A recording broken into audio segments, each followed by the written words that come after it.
Class 10 का NCERT book Bihar board प्रश्नावली 7.2 का क्वेश्चन नंबर दूसरा हम लोग पढ़ते हैं। सवाल को पहले पढ़ लेते हैं तब सवाल को बनाते हैं। यहाँ दिया है बिंदुओं 4, -1 और -2, -3 को जोड़ने वाले रेखाखंड को समत्रिभाजित करने वाली बिंदुओं के निर्देशांक ज्ञात कीजिए।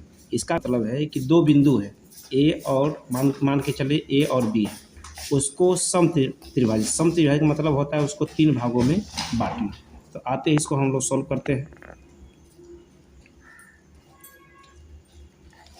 माना कि दो बिंदुओं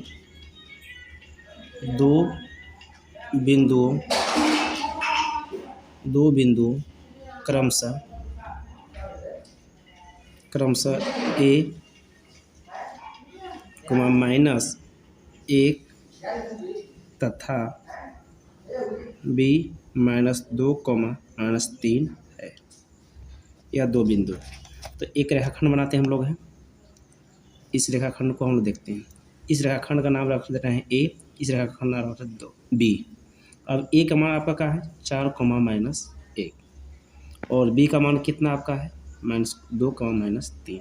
यह आपका सवाल कर रहा है कि इसको समत्रिभाजित का मतलब होता है कि इस रेखाखंड को 3 भागों में बांटना, 3 बराबर भागों में बांटना। तो 3 बराबर भागों में बांट लेते हैं। एक बिंदु यह हो गया, एक बिंदु हो गया। कितने भाग हो गया 2, 3। तो अब इस बिंदु का नाम रखते हैं, इस बिंदु का नाम सी रख देते हैं। अब इस बिंदु का नाम डी रखते हैं। तो हमसे पूछ रहा है सवाल में, आते हैं फिर एक बार सॉल्व पढ़ लेते हैं कि बिंदुओं 4, -1, -2, -3 को जोड़ने वाले रेखाखंडों को समत्रिभाजित करने वाले बिंदुओं के निशान, यह जो बिंदु है आपका सी और डी, उसका मान ज्ञात करना है।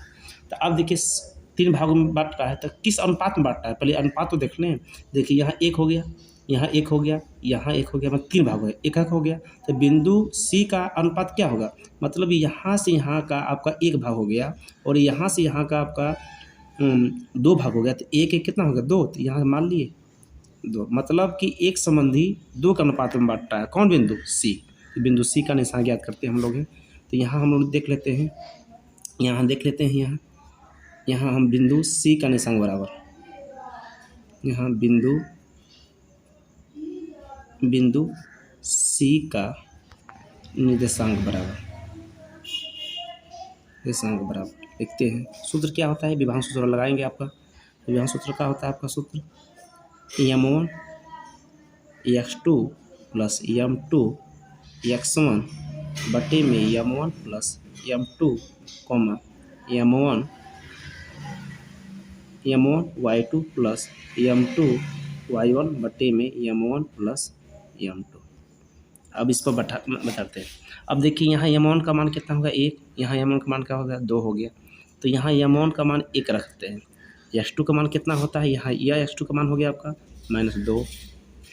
फिर आपका क्या हो जाएगा प्लस m2 का मान कितना हो गया 2, x1 का मान क्या हो गया 4 बटे में 1, m1 + m2 1 + 2 कोमा करते हैं। फिर m1 का मान कितना आपका है 1 गुणे y2 का मान कितना आपका है -3 प्लस m2 का मान कितना आपका 2 गुणे y1 का मान कितना आपका -1, इसको लिख देते हैं। बटे में क्या हो जाएगा 1 + 2, वही चीज़ होगा।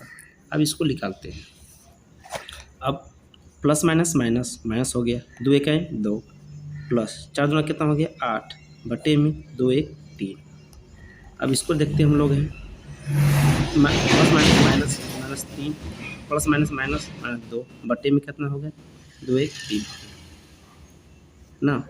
अब इसको क्या करते हैं हम लोग हैं, 8 में 2 घटाते हैं तो कितना बचेगा आपका 6 बचेगा, क्योंकि बड़ा है 8 और ये छोटा है। तो ये बड़े का कि प्लस है, तो प्लस 3 प्लस 6 बटे में 3 घटाते हैं। तो फिर उसके बाद ये माइनस प्लस जोड़ देते हैं। 3 2 कितना हो गया आपका -5 बटे में 3।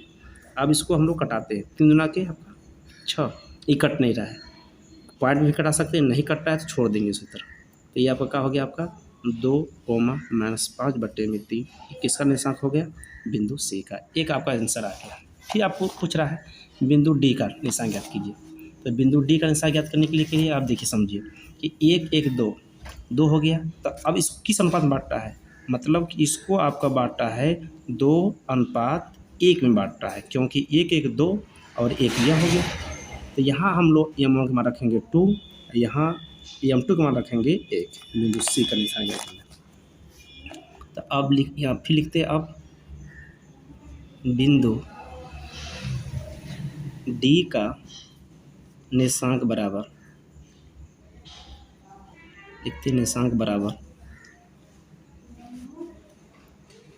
सूत्र लिखते हैं वही m1 x2 m2 x1 बटे में m1 plus m2 m1 y2 plus m2 y1 बटे में लिखते हैं हम लोग हैं m1 प्लस m2। कोष्ठ को बंद करते हैं इसको। अब आते हैं सवाल को बनाते हैं। अब देखिए m1 का मान यहाँ का रखेंगे, क्योंकि यहाँ दो संबंधी एक अनुपात में बांटा है डी वाला को। तो यहाँ देखते हैं यहाँ 2 गुणे x2 का मान रखते हैं वही जो आपका -2 है, -2 रखते हैं, प्लस m2 का मान यहाँ का रखेंगे 1 गुणे x1 का मान वही आपका हो जाएगा 4 हो जाएगा, बटे में यहाँ m1 का मान 2 प्लस 1, फिर m1 का मान रखते हैं यहाँ 2 गुणे y2 का मान वही रखते हैं -3, प्लस m1 का मान 1 गुणे और y1 का मान कितना आपका -1, तो -1 रखते हैं यहाँ, बटे में क्या आपका हो गया, बटे में 2 प्लस 1, थोड़ा सा जगह ले लेते हैं हम लोग। अब क्या हो जाएगा, गुणा करते हैं, प्लस माइनस माइनस 2 2 के 4, फिर प्लस 1 चौके 4 बटे में 2 1 3, comma plus minus minus 2 3 6, plus minus minus 6 आपका 2 है। यह m2 का मान आपका 2 है, नहीं सॉरी m2 का मान आपका 1 है, तो 1 रखेंगे तो 1 माइनस 1 बटे में आपका क्या हो गया 2 1 3। अब इस सवाल को आगे बढ़ाते हैं। प्लस प्लस माइनस होता है, घटाते हैं, 4 में 4 घटाएंगे तो 0 बच जाएगा आपका, 0 बटे में क्या हो जाएगा आपका 3, फिर कॉमा देखते हैं, फिर यहाँ आपका है माइनस माइनस प्लस 6 1 7, तो यहाँ आपका हो गया -7 बटे में 3। अब देखिए 3 में 0 को भाग करते हैं तो क्या होता है आपका 0 हो जाता है, और -7 बटे में 3। यही आपका सवाल कह रहा था कि वाले बिंदुओं के निशान ज्ञात कीजिए, यही 2 बिंदुओं के निशान हम लोग निकाल लिए हैं, इसलिए आपका सवाल हो गया आपका, चूँकि क्या हो गया आपका आंसर पहला 2 फिर से देख लेते हैं 2 -5 बटे में 3, 5 बटे में 3, फिर एक आपका क्या हो गया, दूसरा का आपका आया है 0 -7 बटे में 3, ये आपका आंसर हो।